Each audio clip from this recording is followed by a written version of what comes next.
Refaire le parcours des Bleus lors de ce Six Nations, ça avait très bien démarré en Irlande avec ses 5 essais marqués, une superbe partition offensive de la part des joueurs de Christophe Galtier, la victoire 36-14.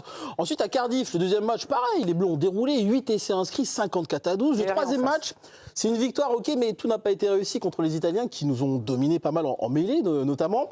On pensait que le Grand Chelem était pour nous cette année, et puis patatras face à l'Écosse, défaite 50-40. Jamais les Bleus n'avaient encaissé autant de points dans leur histoire face à l'Écosse. Et puis face à l'Angleterre, samedi soir, un crunch extraordinaire qui restera dans les mémoires avec cette victoire au buzzer à la dernière seconde, 48-46. Pour Thomas Ramos, il faut absolument progresser en défense pour exister dans les grandes compétitions. Si on veut exister dans les grandes compétitions avec autant de décès encaissés, ce sera sans nous, nous dit tout simplement Thomas Ramos. Fabien Galtier, lui, le sélectionneur du 15 de France, lui a répondu en conférence de presse. C'est juste, mais pour le moment, on vient de gagner une grande compétition. Mais c'est juste.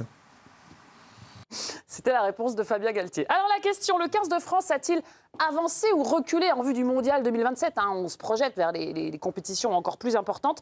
Je crois que le plateau est divisé. Juste rapidement, reculer ou avancer, Juju? Reculer. Pierre? Avancer. Tid? Avancer. Hugo? Reculer. Ah, j'adore quand vous êtes comme ça.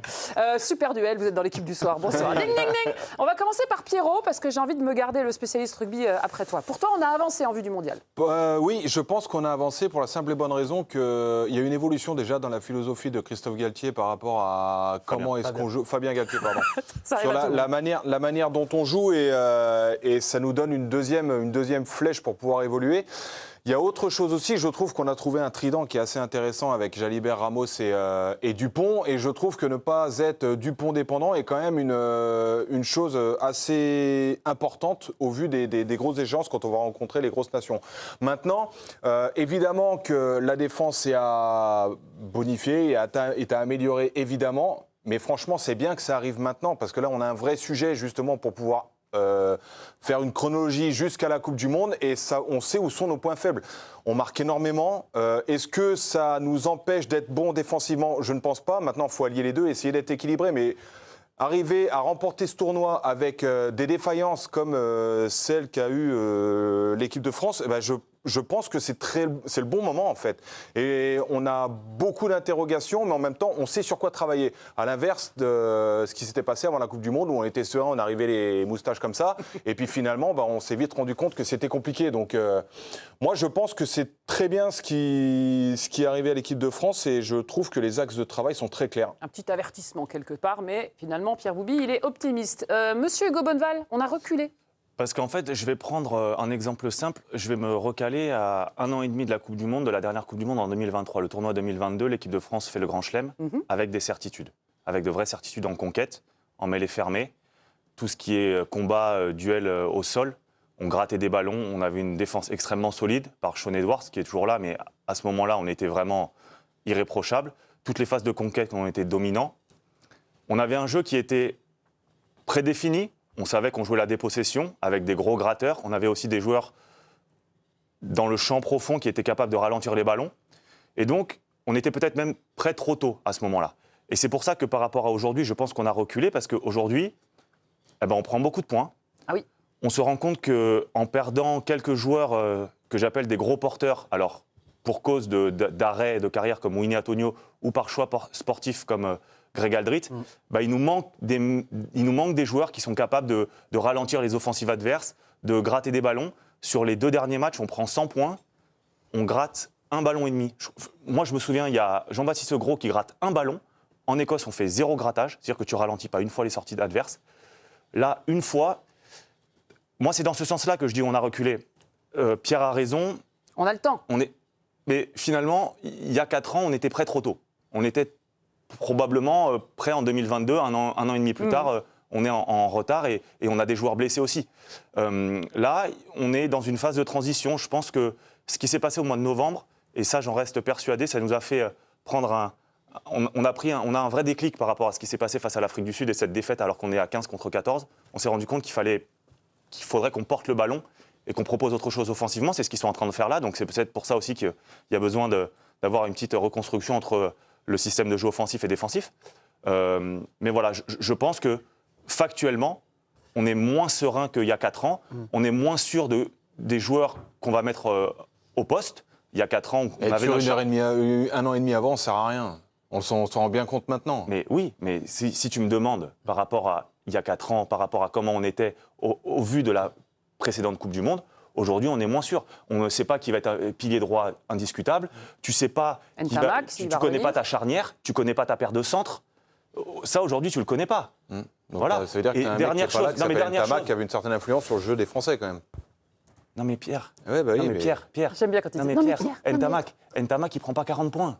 Ntamak, il est 3 fois champion d'Europe, 3 fois champion de France. Il n'y en a pas beaucoup des numéros 10 qui ont son palmarès. Je sais. Calmez-vous. Hein. C'est-à-dire pour gagner une Coupe du Monde, il faut pas faire que du 48 à 46. Hein, parce que ça va se jouer aussi à celui qui va être capable à 5 mètres de sa ligne de mettre des carreaux. Tu vois, des mecs comme Greg Aldrit, moi je veux bien, qu'ils soient à la rue, on les prend pas. Ah ben ça, c'est pas notre choix, t'es marrant. Toi. Ah non mais oui, mais c'est pour ça que je te dis, tout pour l'attaque. Et attrape à courir comme ils aiment faire, à taper des grands coups de pied et prier pour que Louis Bielbarré ait tous les bons rebonds et aille plus vite que les autres.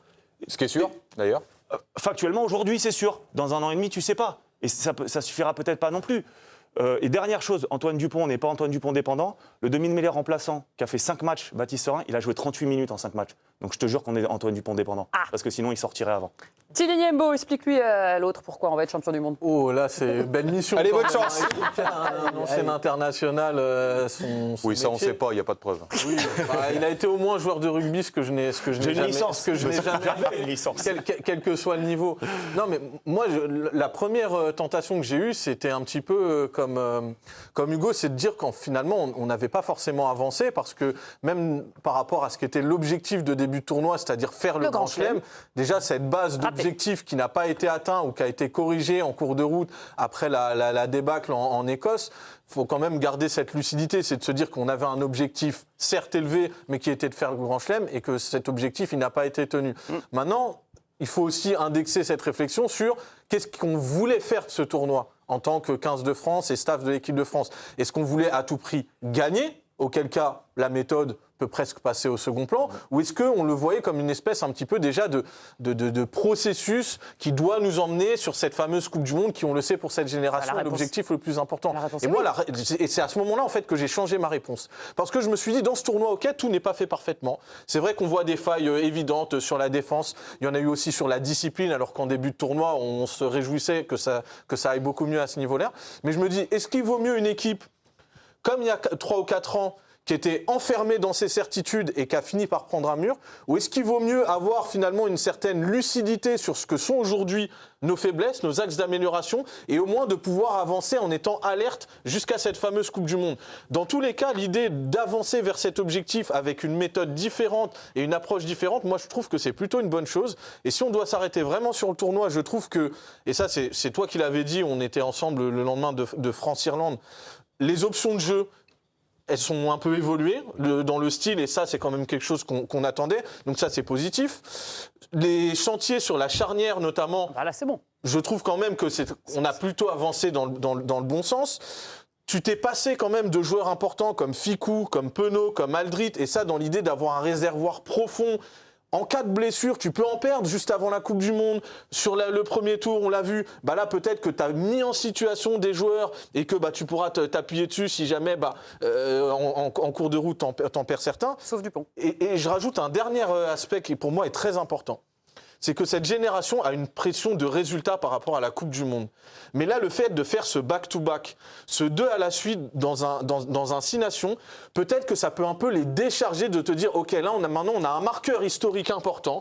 On aura quand même été une génération qui aura réussi 2 6 nations d'affilée. Donc, on va plus nous mettre cette étiquette un peu des losers, quoi, des mecs qui sont les champions des matchs amicaux, parce que au moins on aura toujours ces 2 tournois de suite. Donc peut-être que ça peut les décharger un peu mentalement pour cet objectif de Coupe du Monde. Réponse ? Merci Hugo. Non, mais la Coupe du Monde est tellement importante pour nous, joueurs de rugby, et qui plus est, une seule nation de l'hémisphère nord l'a gagné, l'Angleterre en 2003. On ne retiendra que ça du mandat de Fabien Galtier.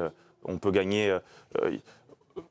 Fabien Galtier a été le seul sélectionneur avec Bernard Laporte à faire 2 mandats, à faire 8 ans. Bernard Laporte a gagné 4 tournois, dont 2 grands chelems. Donc si déjà l'année prochaine, en ayant 3 matchs à l'extérieur, Fabien Galtier ne fait pas le grand chelem, il aura un bilan moins bon que celui de Bernard Laporte. Moins bon que celui de Bernard Laporte. 2019, il est dans le staff, il fait quart de finale. 2023, il est sélectionneur en place, il fait quart de finale. Donc, j'ai envie de te dire, la seule chose qui peut nous sauver tous, et ça sera d'être champion du monde. Mais toi, tu parles du bilan qu'on tirerait après coup. Mais moi, je te parle vraiment dans le conditionnement des joueurs et le fait d'avancer. La Coupe du Monde en France a été quand même une déception, voire même un échec, pour dire les choses très clairement. Bien sûr. Donc là, en fait, cette génération, elle a quand même la pression. Comme tu le dis, si d'autres générations ont réussi à enchaîner les tournois avec plus ou moins de facilité, le juge de paix, ça va être le mondial. Non, mais cette génération, et là, le fait d'avancer, tu vois, avec peut-être une pression différente et une approche différente sur la gestion, un groupe qui est plus large, après, tout ça, c'est quand même après positif. cette génération, quand même, depuis 5 ans, le rugby français domine l'Europe. Tu es 2 fois champion d'Europe avec La Rochelle, 2 fois avec Toulouse, 1 fois avec Bordeaux. Je veux dire, tu as quand même des joueurs qui, tous les week-ends et tous les ans, font des matchs, ce qui s'apparente au plus haut niveau mondial. Mais en club. Oui, enfin, une finale de Coupe d'Europe, c'est plus dur qu'un France-Italie. Ah oui, heureusement. Mais est-ce que c'est un marqueur comparable avec ce que peut être... On peut poser nos questions, nous aussi, Tid. Parce qu'on avait préparé plein de trucs et on ne peut pas en placer une. Non, mais faites-vous un café, à la limite, allez dans un bar et vous discutez. Non, parce qu'on a des certitudes quand même au niveau de certaines individualités que tu as relevées, Juju. Et là, bonne chance pour choisir votre joueur préféré du tournoi. Alors, Louis Bielbiarré, il a encore éclaboussé la compétition de son talent. 9 essais marqués dans ce tournoi. Il a marqué contre tout le monde. Louis Bielbiaré, c'est déjà 29 essais en 27 sélections. Est-ce que c'est lui le grand bonhomme du tournoi, Hugo, ou même du match face à l'Angleterre? C'est lui ou c'est Thomas Ramos qui, finalement, nous permet de gagner? Meilleur réalisateur du tournoi. Moi, je ne sais pas et je ne peux pas te donner la réponse. En fait, un mec qui met un quadruplé, moi, j'avais jamais vu ça. Qui plus est en match international, qui plus est dans une finale comme ça, dans une tension comme ça, c'est assez exceptionnel. Il y a une affiche aussi qui a du poids historique. Je veux dire, il y a un moment où c'est pour ça que je veux bien qu'on relève tous les défauts de cette équipe et tout ce qui ne va pas, mais il faut aussi quand même se rendre compte que aujourd'hui, le rugby français, sur les 5 matchs, ça fait plus de 35 millions de téléspectateurs. Le stade était plein à craquer, c'est magnifique, les gens sont heureux.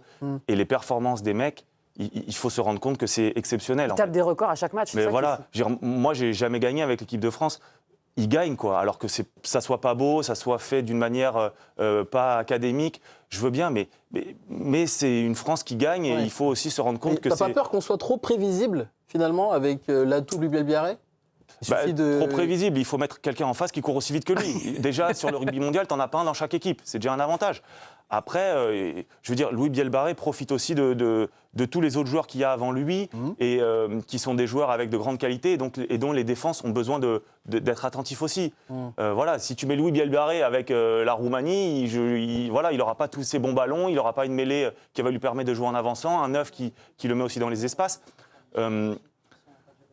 Moi, j'ai envie de te dire, ce que fait Louis Bielbarré, c'est exceptionnel. C'est vraiment, encore une fois, 4 essais, c'est quelque chose d'exceptionnel. Ce que fait Thomas Ramos, qu'on aime ou pas, pareil, je veux dire... Comment qu'on aime ou pas? Quelqu'un peut te dire, j'ai pas aimé ce qu'a fait Ramos? Sauveur de la patrie. Moi, je connais quelqu'un un jour qui a dit à Thomas Ramos, quand il est parti à Colomiers, qu'il ne jouerait jamais en top 14. Ah il doit s'en mordre les doigts, je crois, aujourd'hui. Il a du pif, lui. Donc, on dirait peut-être pas aujourd'hui. Donc, voilà, c'est le sang-froid qu'il a, le détachement par rapport à l'événement. Voilà, et pour le coup, ça me fait tellement plaisir et du bien d'avoir cette France-là qui gagne moche. Parce que je préfère être horrible et gagner qu'être magnifique et pas. Mais par rapport à ça, Hugo, est-ce qu'on peut considérer que cette équipe, en gagnant comme ça, en fait, en étant en phase d'expérimentation où elle change de braquet par rapport à son jeu, c'est quand même un luxe en tant qu'équipe de pouvoir changer de façon de jouer, de philosophie et de remporter quand même ce tournoi. Rapide, Hugo. Oui, mais je pense qu'on perd, on est fébrile défensivement et sur les phases statiques, mais c'est très important au rugby. Et si on n'a pas d'axe d'amélioration par ça. Henri Pollock, c'est au lieu de se lécher les babines devant les caméras pendant 20 minutes et de faire les gros bras pour se faire huer, si à la 79e, quand il arrache le ballon à Thibaut Flamand, il fait pas n'importe quoi et il jette pas une plaque de BA13 de chez Leroy Merlin. Pas de pub. Non, mais tu veux, on perd le match. Tu vois, à un moment, lui, il faut, tu vois. Il a toute la perception change quand même. Et là, tu te dis, zut. On ferait pas le même débrief. Bah non.